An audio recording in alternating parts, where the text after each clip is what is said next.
5 دائی کا نام بتائیے جو دلی میں کام کر رہے ہو. کیا دلی میں دعات کی کمی ہے؟ دائی کی کمی ہے؟ لوگوں کی کمی ہے؟ آبادی کی کمی ہے؟ بدعت کی کمی ہے؟ کام کی کمی ہے میرے بھائی. کام کے لیے ہمیں اٹھنا ہوگا، پلاننگ کرنی ہوگی. مجال بہت ہے، ہدف متعین کریے اور ہدف کے لیے کام کیجیے. یس، اگلا سوال. میرا یہ وقت کی تنظیم کے تعلق سے الحمدللہ بہت اچھی ہے اور ہم سب جانتے ہیں کہ کم بھی ہے. تو اس تعلق سے جیسے اب ہم لوگ کسی ادارے سے جڑے ہوئے ہیں، وہاں مشکلات یہ پیدا ہوتی ہے کہ لوگ اپنا روٹین بنائے ہوئے ہیں اور اسی حساب سے مائنڈ سیٹ بھی ہے کہ ہم کو چلنا ہے.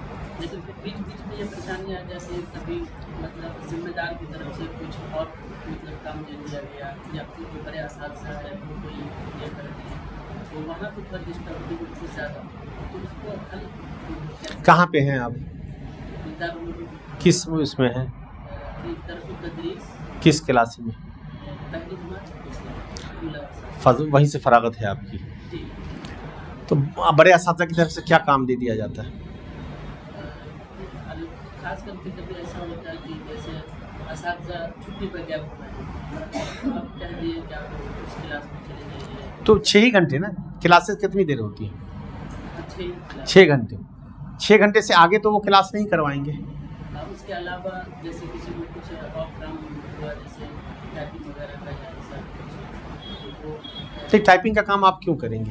آپ مت کریے ٹائپنگ کا کام، کوئی آپ کو زبردستی نہیں کر سکتا. آپ انکار کریے کہ میں ٹائپنگ نہیں کروں گا.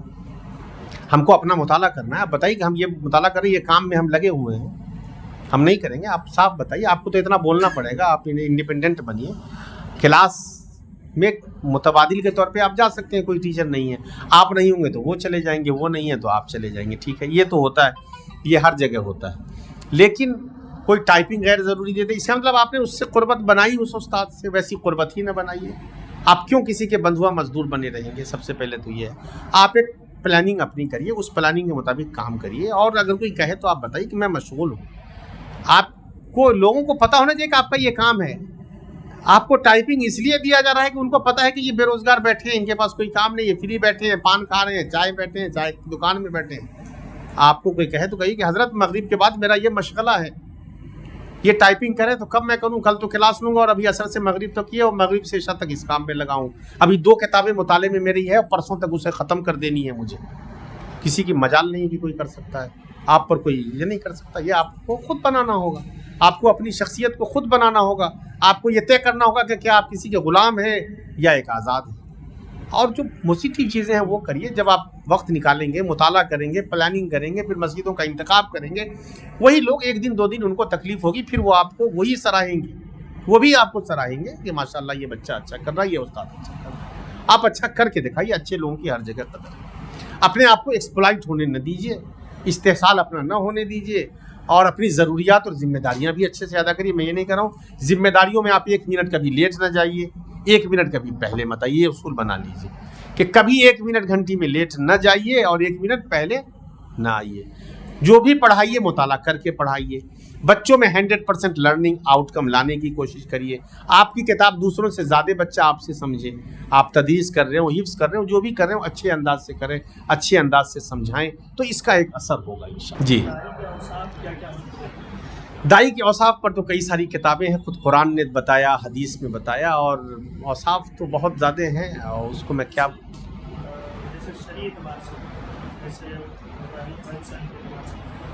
وہ تو سب آپ لوگوں کو پتہ ہے دائی کے اوصاف کیا ہے. اس پہ بہت زیادہ تفصیل میں جانے کی ضرورت نہیں. آپ ہم سے زیادہ جانتے ہیں ماشاء اللہ.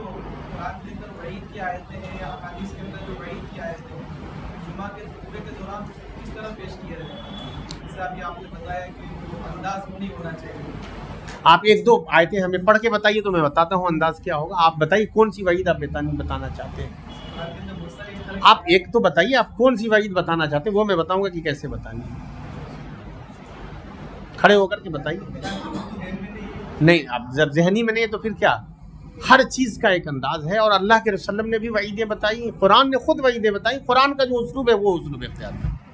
میں تو یہی کہہ رہا ہوں کہ قرآن کی 5 آیتیں اس موضوع کے تعلق سے لیجیے.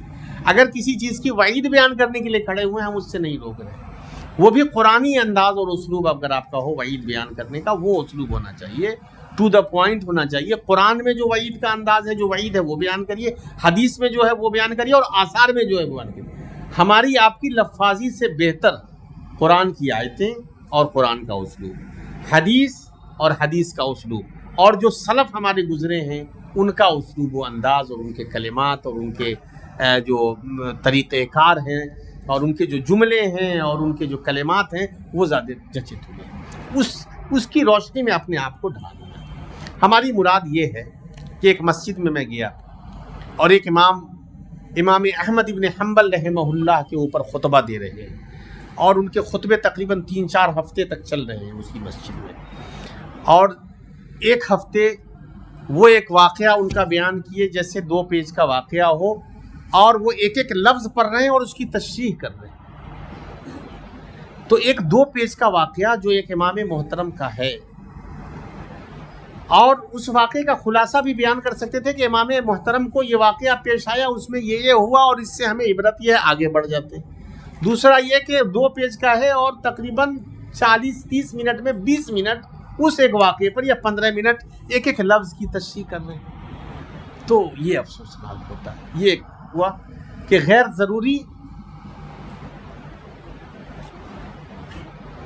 ضروری جو تفصیل ہے نا، یہ ہوا غیر ضروری تفصیل، اس سے ہمیں بچنا ہے. اور لان تان میں نے یہ کہا کہ آپ کو یہ بتانا ہے کہ بھائی صحیح عقیدہ رکھنا ہے. جیسے ہم سحر اور کہانت پر ہیں تو سحر حرام ہے، اس کی حرمت پر قرآن نے یہ کہا، حدیث میں یہ کہا، سلف نے یہ کہا، حدیث میں فلاں جگہوں پر یہ آیا، صحیح بخاری میں یہ ہے، صحیح مسلم میں یہ ہے، ابو داؤد میں یہ ہے، سنن ترمذی میں یہ ہے. جو یہ کرے گا اس پر وعید ہے، یہ ہے. نمبر 2 3 ٹو دا پوائنٹ ہم نے بتا دیا. اور ہمیں سوسائٹی کو، معاشرے کو اس سے دور رہنا چاہیے. اگر ہم کریں گے تو اس سے یہ ہے. اتنا کہہ کے بھی ہم کام چلا سکتے ہیں. اس کا جو پیغام ہوگا زیادہ مؤثر ہوگا. اس کے بعد ہم گالیاں بھی ایڈ کر سکتے ہیں، اس کے بعد ہم ان کے جہنم رسید بھی کر سکتے ہیں، ہے نا. تو اس کو تھوڑا میں چاہتا ہوں کٹ کریے اور اس کو تھوڑا لائیے، ہے نا. تو اب بہت ساری جگہوں پہ کیا ہوتا ہے کہ یہ نصوص اور دلائل کے بغیر سحر حرام ہے اور یہ لوگ حرام میں پڑے ہیں اور پھر تقریر شروع ہو گئی تو نصوص غائب ہو جاتے ہیں. ہمارا کہنا یہ ہے کہ نصوص پر توجہ دی جائے، اور جو میں نے تلقین کیا کہ کم سے کم 5 قرآن کی آیتیں، 5 حدیثیں اور 5 آثار آپ کی ہر تقریر میں ہو، یہ تیاری کر کے جائیے. اس سے بہتر کوئی خطبہ نہیں، خطبے میں جان آ جائے گی انشاءاللہ. اور کوئی سوال ہو تو پوچھیے آگے. جیسے سلیبس کے تعلق سے سر، سلیبس مثال کے طور پر ہے 1 گھنٹے کا، مثال کے طور پر ایک بلوغ المرام کی کتاب ہے، اس کو آپ کو سال بھر کے اندر پڑھنا ہے، اور میں جو وقت دیا گیا 25 منٹ یا اب اس کو کیسے مینٹین کریں کہ پوری کتاب ہو جائے. اور دیکھیے، سب سے پہلے تنظیم، یہ سمجھنے کی بات ہے. بہت اہم سوال ہے تدریس کے حوالے سے، مدارس کے حوالے سے. تنظیم آپ کو سمجھنا پڑے گا کہ تنظیم کیا ہے اور تدریس کیا ہے، اور تدریس میں تنظیم کیا ہے، اور تدریس میں تنظیم وقت کیا ہے. تو سب سے پہلے تدریس میں ایک سلیبس پلان بنتا ہے. سلیبس پلان کہتے ہیں پورے سال کی تخطیط. عربی میں کیا کہتے ہیں اس کو؟ جدول سنوی، پھر جدول شہری، پھر جدول اسبوعی. تو سب سے پہلے آپ کس مدرسے میں پڑھاتے ہیں؟ آپ یہ بتا سکتے ہیں کہ پورے سال میں آپ کے یہاں تدریس کتنے دن ہوگی یا کتنے مہینے ہوگی؟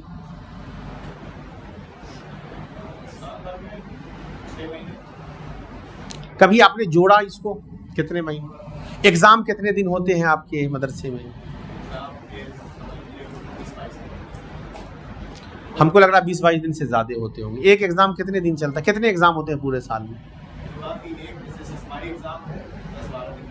اور سالانہ کم سے کم 25 دن، 5-7 دن رزلٹ نکلنے میں بھی لگتا ہوگا. بچے ویٹ کرتے ہیں تو پورا 1 مہینہ جاتا ہے، تقریباً 1 مہینے سے بھی زیادہ ہو گیا. گرمی کی چھٹی، جاڑے کی چھٹی، رمضان کی چھٹی وغیرہ وغیرہ، پھر جمعرات کی چھٹی، ہے نا. تو تقریباً 5-6 مہینے پڑھائی ہوتی ہے.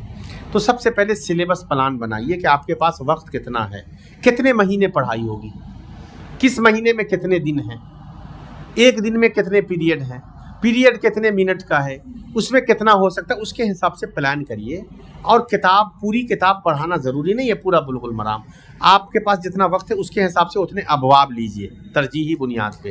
کتنے ابواب پڑھا سکتے ہیں, اس میں سے کتنی حدیثیں پڑھا سکتے ہیں, کس باب سے کتنی حدیثیں پڑھا سکتے ہیں, یہ سب پلاننگ کر کے ٹک کر کے چارٹ بنا کر کے لکھیے کہ اس باب سے 15 حدیثیں ہوں گی, حدیث نمبر 1 سے 15 تک, اس باب سے 20 حدیثیں ہوں گی, حدیث نمبر 5 سے 25 تک, اس باب میں اتنی ہوں گی. یہ پورا تیار کریے, اس کی پھر تیاری کریے, اس کے حساب سے آئے تو انشاءاللہ آپ 30 35 40 منٹ جو بھی ہو, 40 منٹ کا کم سے کم پیریڈ ہونا چاہیے. مدرسے والے کو بتائیے اگر 20 25 منٹ کا ہے تو اس کو 40 منٹ کا کر دیں, انشاءاللہ تنظیم تخطیط ہوگی.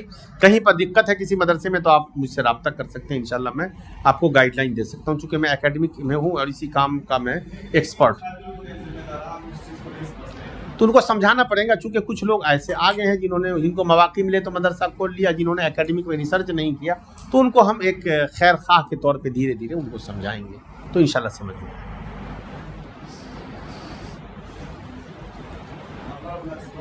السلام. ہمارا جو ایریا ہے میں راجستھان ضلع اجمیر سے آیا, اجمیر سے آئے ہیں ماشاء اللہ. وہاں میں ایک بیاور پہلے اجمیر ضلع میں آتا تھا, اب بجاتے تو وہ ضلع بن گیا ہے. اس کے اطراف میں جتنے بھی گاؤں ہیں وہاں چیتا, مہارات اور کاٹھا یہ توپوں میں رہتی ہیں. عید آتی ہے تو عید منا لیتے ہیں, دیوالی آتی ہے دیوالی منا لیتے ہیں, بقرہ عید آتی ہے تو بقرہ عید, ہولی آتی ہے تو ہولی. وہ لوگ صرف ختنہ کرواتے ہیں اور جب کے وہ کھاتے ہیں. جی بہت اہم سوال ہے شیخ کا, دعوت کی کیا ضرورت ہے اس کو سمجھنے کے لیے. جی کرتے ہیں, جگہ بھی دیتے ہیں, دونوں کام کر لیتے ہیں, پھیرا بھی کر لیتے ہیں. تو ان میں دعوت و تبلیغ کیسے کی جائے, جی زیادہ تر وہ لوگ ڈرائیور طبقہ ہے, دینی تعلیم. یعنی شیخ کا سوال یہ ہے کہ راجستھان کے اجمیر کے قریب کچھ گاؤں ہیں جہاں پر لوگ مردوں کو دفن بھی کرتے ہیں, کچھ جلا بھی دیتے ہیں, اور کچھ نکاح بھی کرواتے ہیں, کچھ پھیرے بھی لگوا لیتے ہیں مسلمان کلمہ شریک ہیں. ان میں دعوت کا کام کیسے کیا جائے؟ سب سے پہلے تو آپ یہ سمجھیے کہ کتنی ضرورت ہے دعوت کی. سمجھ رہے ہیں نا کہ آج صرف لان تان کا وقت نہیں ہے, آج کام کا وقت ہے, پلاننگ کا وقت ہے, اور پلاننگ کے ساتھ ان تمام جگہوں پر جانے کا وقت ہے جہاں پر کام نہیں ہوا ہے. دیکھیے ان کا سب سے بہترین حل تعلیم ہے. ان کے علاقے میں مدرسہ کھولیے, مسجد بنائیے, مسجد سے جوڑیے, مسجد میں دروس رکھیے, مسجد میں تقریریں کروائیے, ان کو جوڑیے, اس پہ لائیے, اور ان کے بچوں کو, ان کی نئی نسل کو صحیح تعلیم صحیح عقیدہ سکھا دیجئے, انشاءاللہ پورا علاقہ بدل جائے. اس سے بہتر کوئی نہیں. آپ ذمہ داران جمعیت جماعت سے وہاں بھی صوبائی سطح پر بھی ملکی سطح پر بھی دعات سے ملیے, باتیں کریے, ادارہ کھولنے کی سمت میں کوشش کریں.